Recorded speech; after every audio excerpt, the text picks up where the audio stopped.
Hello, America.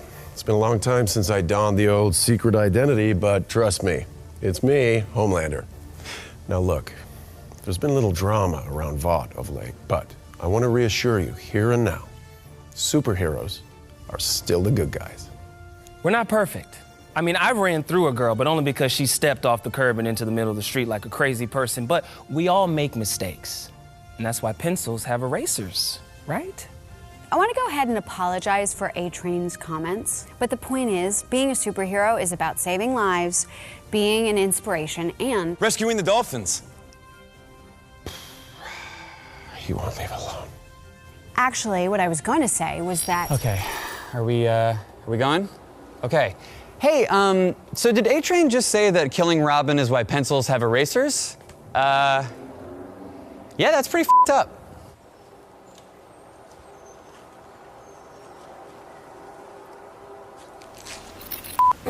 Sorry for the interruption. Okay, I wasn't finished. The thing we need to focus on is making America safe again. And the only way to do that is more superheroes. Oh, hi there. As a member of the Church of the Collective, I can assure you there's a larger plan for all of us. And if you enroll in our church classes for the low price of $1,700 each, we'll tell you what that plan is. But the point is, there's absolutely nothing to fear. We got photos of that dude with a manatee, but you're gonna listen to him? There is a new wave of soup terrorists, and we are the only ones who can stop them. That's why, going back to my previous point, superheroes are about... murder. If you look at them wrong, they will kill you. Well, what he's trying to say is that soups are bad, okay? I mean, except for one of them. All right, okay, look, there's nothing to be afraid of. I mean, we're not that different from you. At the end of the day, we are tax-paying, gas-pumping American citizens just like you. Okay, let's not get carried away because people, they want someone who's stronger and generally better than them in every single conceivable way. After all, who else is gonna save you? But don't take it from me. Take it from this guy. Hello, America. As the original superhero, I assure you that you are in safe hands with us. I'm Soldier Boy, and I approve this message. God bless you, Soldier Boy.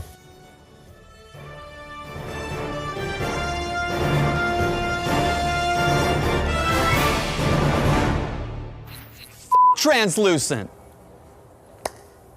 Blew him up in the ass, man. I'm gonna go. Fuck them all. Welcome back, everyone. It's Charlie. This is going to be my video for The Boys Season 3 teaser trailer. Obviously, there's some Soldier Boy stuff in there, and they're reminding you what's going on with Stormfront's character after the end of Season 2. So we'll break it all down. There's a bunch of Easter eggs, and we know a lot about what's going on with the plot of Season 3. So if you're new to the channel, be sure to subscribe to get all the videos. I will keep doing Season 3 bonus videos while we wait for them to start filming. We'll do an Amazon giveaway. All you have to do to enter is be a subscriber and leave all your predictions for The Boys Season 3 on the video. And obviously, spoiler warning for everything in The Boys Season 2 Episode 8 finale, because we'll be talking about everything that happened and how it sets up Season 3. I'll number these as we go along just to stay organized, starting with the Homelander stuff. Just reiterating his speech from the Season 2 finale ending scene. Heroes are here to help you. We are here to help you. And the Stormfront scene with Aya Cash, reminding you that, big spoiler warning, Stormfront is not dead as of the end of Season 2. Aya Cash will come back in The Boys Season 3 in some fashion. The showrunner was very clear about this. He got a lot of questions because there were a bunch of interviews that they were doing with the cast and crew the past couple of days. He joked that she was actually more like Stumpfront now than Stormfront because she lost all of her limbs, but that's them just making her go full Anakin Skywalker Darth Vader. I hate you, I have the high ground. And it's them just teasing that they can mostly bring back near-dead supers in the comics. In no joke, they can use massive doses of Compound V to fully revive ones that have been dead for a long time. It's just that they come back as mindless zombies, so they're like Compound V zombies, basically.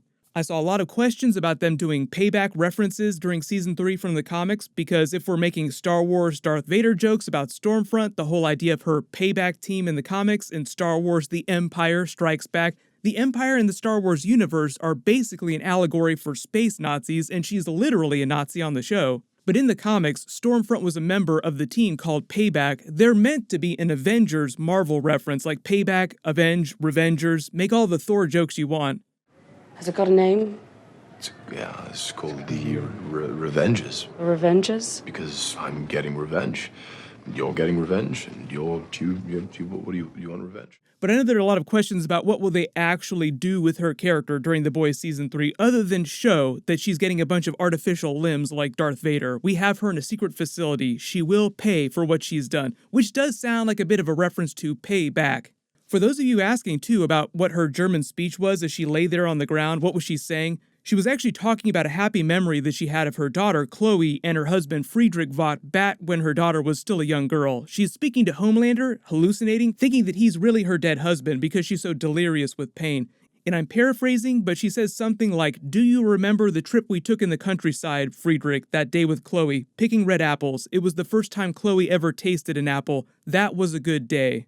So it's her mind latching onto this distant happy memory that she had of her family before they died back during World War II, before she had to come to America and adopt her secret identity of liberty. So even though she's a terrible, terrible person in the context of the show and during Season 2, it's just them reminding you that at one point in time she was happy, she did have a family.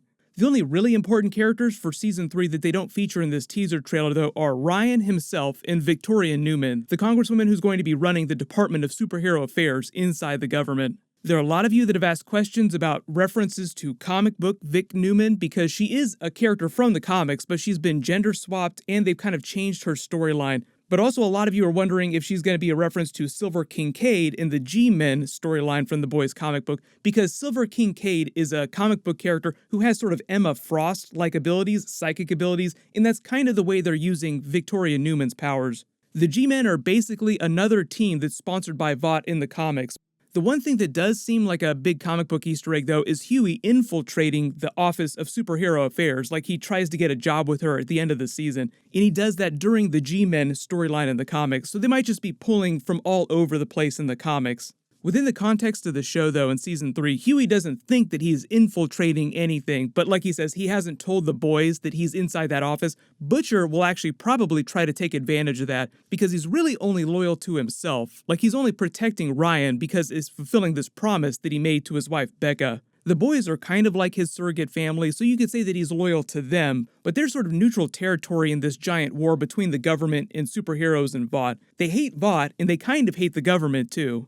But in the comics, Vic Newman was the former CEO of Vought, and he's the current vice president of the United States. So I think they might be pulling from that Vic Newman storyline where she used to have ties to Vought, so she secretly has some sort of connection to them. Remember, Vought's whole thing, Edgar's whole thing, is getting supers in the White House, controlling the government. Vought wants real power, and in order to do that, you need to be able to control the government and public policy. So what better way to rig that game than to control the person who's in charge of the organization inside the government that's responsible for regulating your company?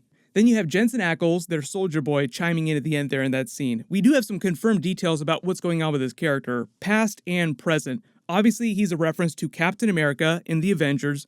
Before Stormfront came to the United States during World War II, he was meant to be America's first attempt to create a superhero, but it went terribly. He's sort of like the worst version of Captain America you could imagine. In the comics, he's a terrible soldier. He doesn't know how to use his abilities. He winds up getting his entire squad killed. But in the context of the show, it sounds like they're actually going to be combining both versions of Soldier Boy. So there's actually two versions in the comics. There's the original Soldier Boy from World War II, then there's one in present day who's a little bit different. It sounds like they're going to combine aspects of both of those characters into Jensen Ackles' one version of Soldier Boy. Like we saw the statue in front of the rally here. This is what he looked like during World War II. But supposedly during Season 3, he'll have survived to present day, so he will show up in the past in flashbacks, but also in present day, and they'll explain what he's been doing since World War II, just like Stormfront has been alive for 100+ years. For those of you wondering about Herogasm too, there is some Soldier Boy stuff that goes on during Herogasm. I won't say what happens because it's super graphic and super WTF, but the comic book is out there if you want to go read it. Obviously, there's all the stuff that's going on with Ryan, him slowly becoming what they hope will be a much better version of Homelander someday. They don't want him to turn into a psychopath like him. And then you have Homelander just looking like he went completely off the deep end on top of the Chrysler building, just jerking off all over the street. Make all the gross collateral damage jokes about this scene that you want.